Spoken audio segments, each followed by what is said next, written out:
Você está precisando de melhorar seu inglês? Eu sei, essa é uma vontade de muita gente, de muitos alunos por aí. É por isso que eu preparei esse vídeo hoje especialmente para você melhorar seu inglês. Hoje eu vou te passar alguns exercícios que vão te ajudar a fazer exatamente isso. Fica até o final desse vídeo que eu preparei ele especialmente para você. Meu nome é Ângelo Coutinho, eu sou mestre em Linguística Aplicada e esses exercícios todos que eu preparei são baseados em ciência. Eles são feitos a partir da linguística e da psicologia e eles vão ajudar você a melhorar o seu inglês agora. Vamos lá? Olha, como professor de inglês e como aluno também, porque a gente está aprendendo a vida inteira, a gente nunca termina de aprender uma língua, eu pratico todos os dias e eu espero que essa seja a sua forma de pensar também. Eu quero que a partir de agora você tenha um compromisso com você mesmo de praticar todos os dias. É isso que eu fiz para chegar no nível que eu cheguei e a primeira coisa que você tem que fazer é ter esse compromisso com você mesmo.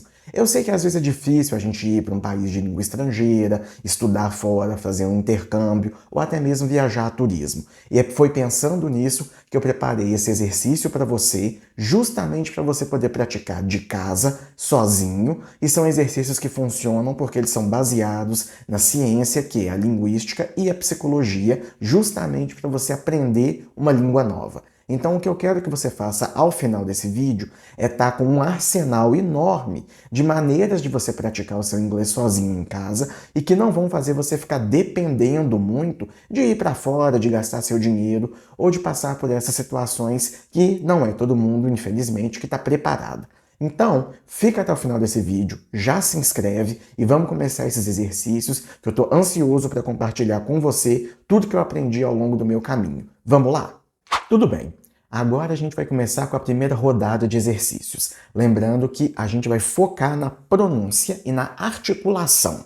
Então, essa primeira rodada são exercícios sobre fonética, ou seja, como que você tem que pensar os sons do inglês para que você possa ser inteligível na hora de falar. Vamos lá?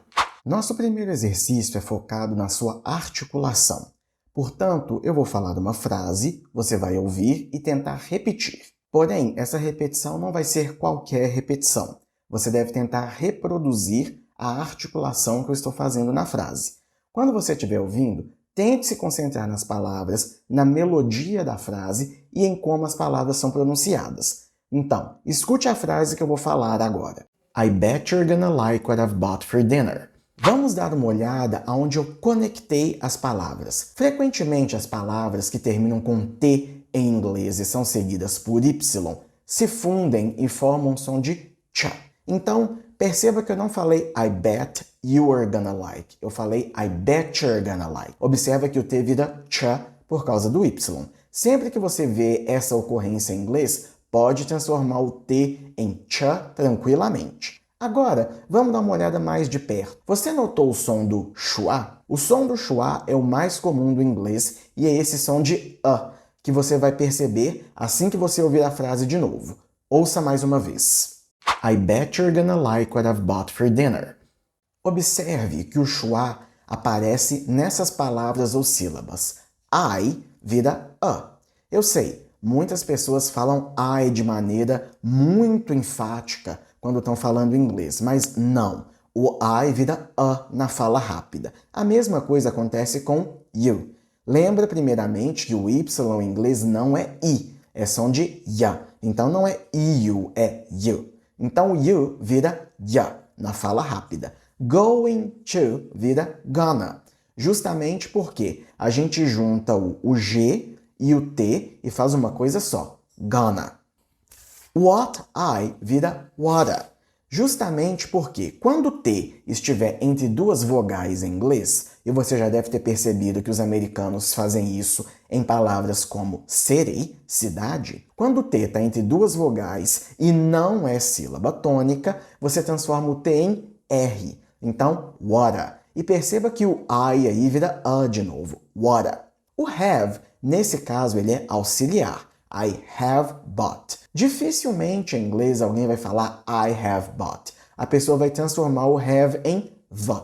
Ele é um som tão fraquinho que vira the. I've. O for, por ser uma preposição, vai se transformar em for.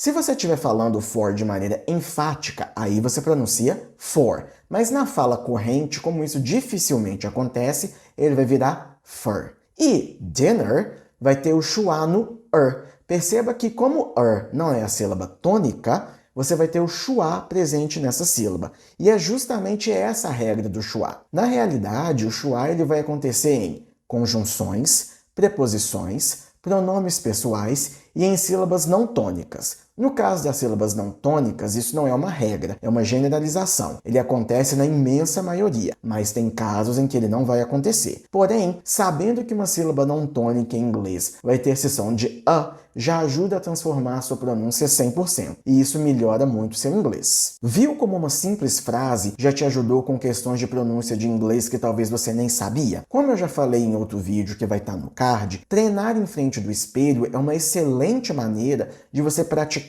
principalmente esses sons que você aprendeu agora. Que tal você ir para frente do espelho e praticar essa pronúncia que a gente aprendeu? Tenta ser o mais inteligível possível e assim você vai melhorar o seu inglês 100%. Agora, não se desespere se você perceber que você tem sotaque. Todo mundo tem sotaque, os americanos, os ingleses, os australianos, os canadenses, não importa.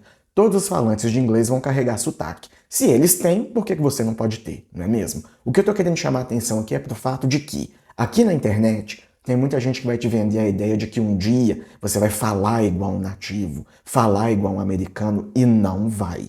Pra gente da linguística, essa ideia é um absurdo, tá bom? Esquece essa ideia e tira ela da sua cabeça, beleza? O que é que você vai fazer com relação ao seu idioma? Você pode chegar num nível de automação, você pode chegar num nível em que seu sotaque não seja tão perceptível, mas vai chegar uma hora que a melodia do português vai sair no seu inglês. Os sons do português vão sair no seu inglês. É tipo quando você percebe que a pessoa tem sotaque. Então, essa ideia de que um dia você vai perder sotaque não existe, tá? Então, sempre lembra disso. Você pode soar mais inteligível, porém, nunca sem sotaque. O seu português brasileiro vai sempre interferir no seu inglês. Sempre. E eu tô falando isso por quê? Porque isso é fonte de frustração para muitos alunos, e é importante você ter clareza que essa ideia do nativo idealizado é besteira aqui da internet. E tá cheio de gente fazendo marketing em cima disso. Não acredite nessa ideia. É por isso que o meu canal é de divulgação científica. São exercícios baseados em ciência para te ajudar, tá bom? Então, cuidado com as ideias que você vê aqui na internet. Vamos pro próximo? Beleza, agora a gente fez o trabalho de preparação. Você tem mais consciência dos sons da língua e já está preparado para entender essas questões do sotaque. Vamos para a parte 2, que é a parte do exercício em prática. A gente vai focar na fala, tá bom? Então, a partir de agora, você tem que pensar que tudo que a gente preparou tem que ser usado em contexto na fala. Vamos lá? A próxima atividade é um desafio. Que tal? Topa! É hora de você se desafiar em atividades que provavelmente irão ajudá-lo a ter conversas melhores. Todo mundo quer conversar em inglês de maneira mais natural. Que tal começar com esse exercício para isso? Então, uma ótima atividade que você pode fazer sozinho em casa é contar histórias. Já vou avisando que, como eu falei, isso é um desafio e tanto. Você vai ver o quão é difícil você contar histórias em segunda língua. Porém, uma coisa que você pode fazer é exatamente usar isso a seu favor. Ter um desafio é muito bom para você aprender uma língua. Então, pega uma série de televisão, um filme favorito, alguma coisa que você gosta e se desafia a contar a história para alguém em inglês. Ou então, o que você pode fazer é escolher sua cena favorita e assisti-la no mudo, por exemplo. Enquanto você assiste, você tenta narrar a cena. Por exemplo, o personagem está fazendo isso, está fazendo aquilo, está falando com alguém, está indo a tal lugar. Isso é ótimo porque você pode praticar vocabulário, mas também praticar tempos verbais, que são super importantes na hora de contar histórias em inglês.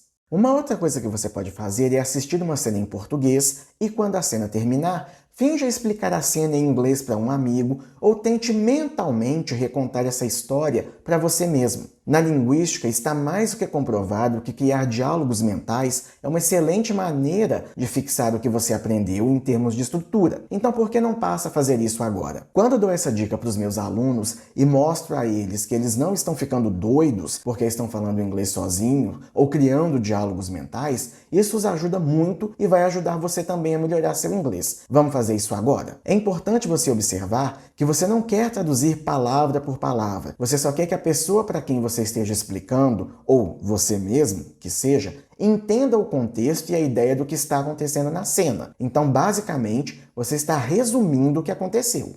Uma outra atividade que você pode fazer é o que eles chamam em inglês de fake it till you make it, ou seja, finja até conseguir. Nesse caso do fake till you make it, para melhorar seu inglês, você precisa escolher um cenário. Um hotel, um restaurante, um supermercado. E você vai escrever um roteiro. Então, a gente vai usar o restaurante como exemplo. Temos o cliente, o garçom, ou então a pessoa que recebe o cliente na porta do restaurante, ou o cara do caixa. O que você vai fazer é escrever um script usando esses personagens para que você tenha uma maneira de encenar esse roteiro, mesmo que essa encenação seja puramente mental. Isso é ótimo porque aqui você vai poder falar sobre as habilidades que falamos no início dessa lição. Por exemplo, você pode praticar a sua reação, linguagem corporal, troca de turnos, uso de linguagem formal ou informal, expressões idiomáticas e coisas do tipo. Isso é bem parecido com o que eu tinha falado acima de criar diálogos mentais, até mesmo para treinar com os outros ou com você mesmo. Já falei em outro vídeo que está no card sobre a importância de gravar a você mesmo, e nesta lição isso se torna essencial. Embora você possa se sentir desconfortável quando você estiver ouvindo você mesmo, isso é muito eficiente e traz um excelente nível de consciência sobre o falante que você é. Portanto, use a gravação a seu favor. Por exemplo, você pode escrever uma lista de situações em um pedaço de papel, seja entrevista de emprego, consultório médico ou tomando café com um amigo. Então, vamos fazer a entrevista de emprego como exemplo. Você pode digitar no Google 10 perguntas comuns sobre entrevistas de emprego. Escreva as perguntas e depois pratique dizê-la na frente do espelho, ou então pratique enquanto você grava você mesmo. Quando terminar, ouça a si mesmo e veja se você é inteligível, se você usa o registro correto e verifique a sua pronúncia. Você pode fazer esse exercício com situações da vida real, para nunca ficar entediado. Todo mundo hoje usa o WhatsApp e ele é um ótimo recurso para a gravação de voz. Se você tem um amigo que fala inglês, ao invés de escrever, já pensou em enviar mensagem de voz para ele? E agora no WhatsApp nós podemos gravar até mesmo as nossas próprias vozes e nos escutar. Assim você pode se ouvir. Então, em 1 mês ou 6 meses, ouça a si mesmo de novo e confira a sua pronúncia, veja se está mais inteligível, verifique o registro e verifique também se você está avançando. Gravar a você mesmo é uma excelente maneira de você ver se está avançando na língua e se seu inglês está indo para o próximo nível e assim melhorar o seu inglês de vez. Que tal passar a fazer isso a partir de agora?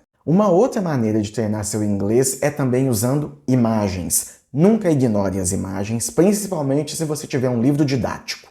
Vamos ver como é que elas podem ser usadas? As fotos são excelentes porque elas costumam dizer mais que 1000 palavras, como fala o ditado. Na verdade, eu uso fotos em todas as minhas aulas e meus alunos adoram usá-las. Se você usa livro de inglês em cursinho, nunca ignorem as imagens de seu livro. Essa prática é especialmente boa se você quiser fazer alguma prova de proficiência de inglês, porque esse exercício é um exercício comum dessas provas. Então aqui o que você precisa fazer é encontrar uma foto online, a foto do seu livro, pode ser qualquer coisa. Ajuste um cronômetro para 1 minuto, 1 minuto e meio, mas 1 minuto é o ideal. Geralmente nos testes de inglês você conta com 1 minuto apenas. Ative o cronômetro e tente descrever a situação que você vê naquela foto com o máximo de detalhes que conseguir. Depois que o tempo acabar, defina um cronômetro para 1 minuto de novo. Nesse tempo você vai inventar uma história. Uma maneira de ver se a sua história faz sentido, mais uma vez, é gravar você mesmo. Então, quando você tiver contado a história, grave você mesmo. Assim que terminar, ouça a si mesmo para ver se é inteligível ou compreensível. Aqui também é uma boa chance de verificar a sua pronúncia. O objetivo geral aqui é garantir que a sua história tem começo, meio e fim. Então, galera, é isso no vídeo de hoje. Esses foram os nossos exercícios. Eu quero deixar bem claro que falar inglês vai muito além só de saber pronunciar as palavras certinhas. Você tem que saber a pronúncia, você tem que saber onde está a sílaba tônica, você tem que saber se essa palavra é stressed ou não na linguagem corrente, na frase. Você tem que saber o registro, se é formal, informal, neutro, com quem você pode utilizar, em quais contextos você usa essa palavra que você aprendeu, expressão. E falando em expressão, quais são as expressões idiomáticas. Então, falar uma língua é algo extremamente complexo. Não é só saber a palavra, tá bom? Lembre-se disso quando você estiver aprendendo uma palavra nova. Tem muita coisa que você tem que saber além só de significado. Por isso esses exercícios são importantes, porque eles colocam o vocabulário em contexto e você aprende quando utilizar, como pronunciar e toda essa gama de coisas que eu falei com relação a falar uma língua. Tá bom? Lembrando que esse canal é um canal de divulgação científica. Deixa o seu like, se inscreve para não perder mais nenhuma novidade nem nenhuma lição. Eu sou Ângelo Coutinho, um abraço, até a próxima e valeu!